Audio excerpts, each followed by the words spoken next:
Hi everyone. Some of you asked about the free download of Microsoft Word in class today, and I found out some information that our old page with free download links is not going to the right place anymore. So instead of writing out all the instructions on how to do this, I thought it might be easier just to show you in video form. So if you go to cowley.edu and the single sign-on page, now at this point you'll have to log in. I'm already logged in, obviously.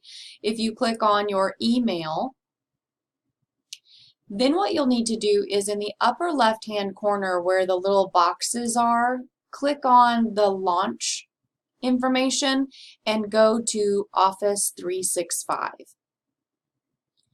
Now, you can just select Word and go to a web version from there, but what students have told me in the past is that the formatting is a little bit strange for them, and so that you're not always typing in a paper on the web, you can actually download Word to your computer, and then that way, if you're offline, if you don't have Wi-Fi or something, then you're not going to get kicked out of your paper.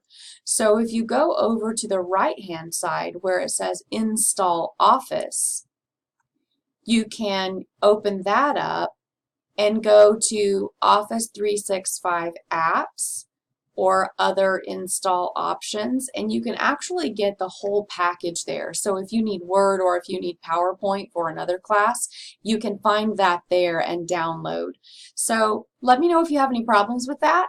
Good luck and see you soon.